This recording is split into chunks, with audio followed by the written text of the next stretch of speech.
गौतम बुद्ध के पिता का नाम शुद्धोधन था। वे कपिलवस्तु के राजा थे। बात उस समय की है जब गौतम बुद्ध का जन्म भी नहीं हुआ था। राजा शुद्धोधन की कोई संतान ना थी। इसी कारण संतान प्राप्ति की चाहत में वे सदैव चिंतित रहा करते थे। संतान प्राप्ति की चाहत में ही उन्होंने 2 विवाह किए थे। राजा शुद्धोधन की बड़ी रानी का नाम महामाया और छोटी का नाम प्रजावती था। धीरे धीरे समय गुजर रहा था। राजा शुद्धोधन अब अधेड़ अवस्था से वृद्ध अवस्था की ओर बढ़ने लगे थे। देवी देवताओं की पूजा अर्चना और दान पुण्य भी करने के बाद भी उन्हें संतान का सुख ना मिल सका। समय बीतने के साथ साथ राजा की उम्मीद भी खत्म होने लगी थी। ऐसा लग रहा था जैसे भाग्य के देवता राजा शुद्धोधन से क्रोधित होकर बैठे हैं। तभी तो उनकी श्रद्धा और निष्ठा भी कोई रंग ना ला सकी थी। अब राजा की चिंता और गहरी चिंता में बदलने लगी थी। राज्य में चारों ओर सुख शांति और समृद्धि थी, किंतु अपना उत्तराधिकारी न होने के कारण यह सब कुछ राजा को निरर्थक ही प्रतीत होता था।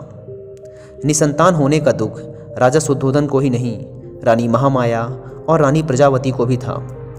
इस चिंता को दूर करने का उपाय किसी के हाथ में ना था, अतः वे सभी मौन थे।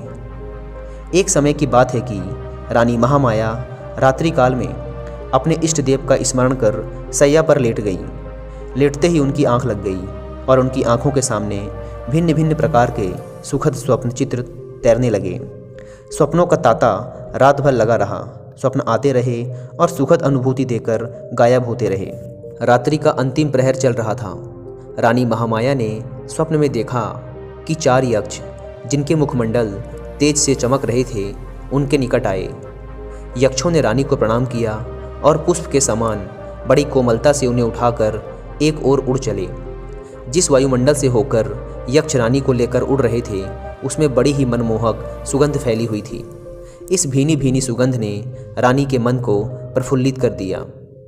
यक्षों ने रानी महामाया को ले जाकर एक सर्वोन्नत पर्वत के शिखर पर बैठा दिया। वहाँ एक बहुत ही सुंदर आसन बना हुआ था। इस आसन पर विराजमान होकर रानी को बड़ा ही आत्मिक सुख मिला।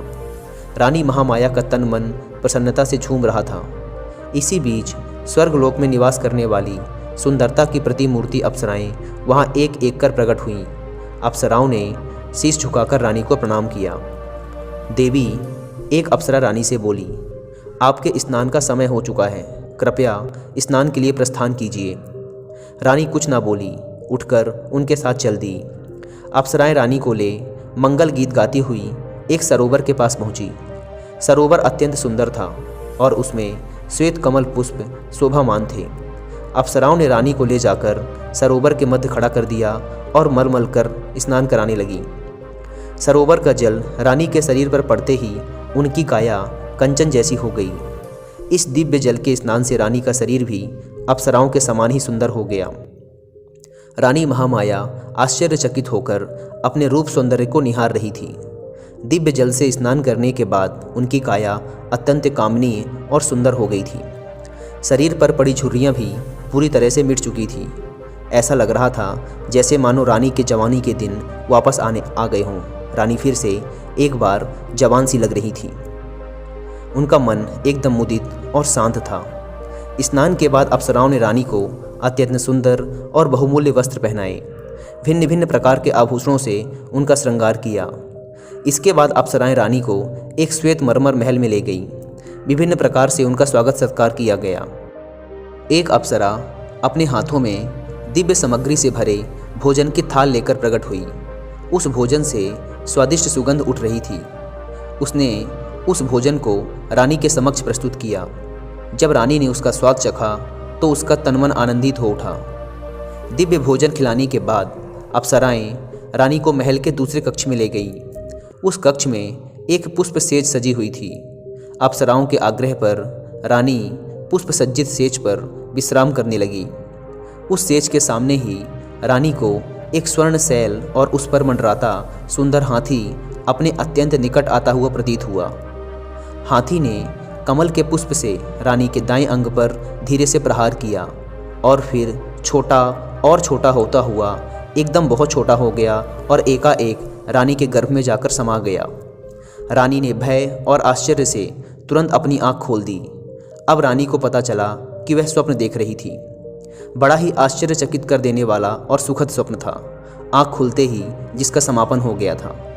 जब राज ज्योतिषी ने स्वप्न के फल की गणना कर बताया कि उनके यहाँ एक यशस्वी पुत्र रत्न का जन्म होगा, तो उनकी प्रसन्नता की कोई सीमा ना रही। राज ज्योतिषी की घोषणा ने जैसे राजा रानी और प्रजा के ऊपर से चिंता की कालिमा को समाप्त कर दिया था। राजमहल में छाया सन्नाटा धीरे धीरे सिमटने लगा था। ज्यों-ज्यों रानी महामाया का गर्भकाल पूर्ण होने की ओर अग्रसर हो रहा था, त्यों-त्यों राजमहल में प्रसन्नता बढ़ती जा रही थी। अब गर्भकाल लगभग पूर्ण होने को था। उस काल की प्रथा के अनुसार रानी अपने प्रथम शिशु को अपने माता पिता के घर पर ही जन्म देती थी। इसे अत्यंत शुभ माना जाता था। ऐसा ही विचार कर रानी महामाया को उनके माता पिता के पास भेजने की व्यवस्था की गई, ताकि वे अपने प्रथम शिशु को वहीं पर जन्म दे सके। राजा की आज्ञा से एक सुंदर रथ को फूल मालाओं और मोती मणियों से सुसज्जित किया गया। उस रथ में रानी के साथ उनकी प्रिय दासियाँ और परिचारिकाएं भी बैठी थी। रथ के आगे आगे 6 घोड़ों पर सवार योद्धा सैनिक चले और इसी प्रकार पीछे भी घुड़सवार सैनिक चले। धीरे धीरे रानी का यह काफिला आगे बढ़ता जा रहा था कि लुम्बिनी वन के निकट रानी को तीव्र प्रसव पीड़ा होने लगी। परिचारिकाओं के कहने पर रथ को लुम्बिनी वन में ही एक उचित स्थान देखकर रोक दिया गया। बैसाख मास की पूर्णिमा थी। आसमान पर पूर्ण चांद चमक रहा था। लुम्बिनी वन का कोना कोना जैसे पूर्णिमा की शीतल चांदनी में अपनी मधुरिमा के साथ शोभायमान हो रहा था। इस बैसाख पूर्णिमा को जैसे सदियों से लुम्बिनी वन में एक महान घटना के घटने की प्रतीक्षा थी, और प्रतीक्षा की घड़ियां धीरे धीरे समाप्त होती जा रही थी। यह घटना ईसा से लगभग 564 वर्ष पूर्व की है, यानी कि आज से लगभग 2500 वर्ष पहले की। रानी महामाया प्रसव पीड़ा से आकुल लुम्बिनी वन में पुष्पों से आच्छादित वृक्ष के नीचे विश्राम कर रही थी, और परिचारिकाएं उनका तरह तरह से ध्यान रख रही थी। प्राकृत द्वारा निर्धारित शुभ घड़ी और शुभ पलों में रानी महामाया ने एक सुंदर स्वस्थ शिशु को जन्म दिया। शिशु के जन्म की शुभ सूचना अविलंब कपिलवस्तु भेज दी गई। कपिलवस्तु में राजा शुद्धोधन और रानी प्रजावती की खुशी की सीमा न रही। पूरा राजमहल विभिन्न प्रकार के मोतियों, मणियों और दीपमालाओं से सजा दिया गया। राजा शुद्धोधन और रानी प्रजावती ने पुत्र प्राप्ति से प्रसन्न होकर निर्धनों और ब्राह्मणों को खुले हाथों से दान देना प्रारंभ कर दिया। राजा ने अपनी प्रिय पत्नी महामाया और नवजात शिशु को लुम्बिनी वन से कपिलवस्तु बुला लिया। राजमहल में उनका बड़े हर्ष के साथ स्वागत किया गया। एक दिन आसित ऋषि दरबार में पधारे। राजा शुद्धोधन ने ऋषि का यथा योग्य स्वागत सत्कार किया और नवजात शिशु को आशीर्वाद देने का आग्रह किया। राजन, आसित ऋषि बोले, आपके पुत्र का भविष्य बड़ा उज्जवल प्रतीत होता है। आपकी कृपा का फल है। ऋषिदेव राजा शुद्धोधन सिर झुकाकर बोले, आप कृपा करके मेरे पुत्र को आशीर्वाद दीजिए। राजन, यह शिशु आगे चलकर आपके शाक्य वंश का नाम विश्व भर में फैला देगा, और किसी के आशीर्वाद की नहीं बल्कि संसार को इसके आशीर्वाद की आवश्यकता पड़ेगी। इतना कहकर आसित ऋषि ने बालक के सर पे हाथ रख दिया।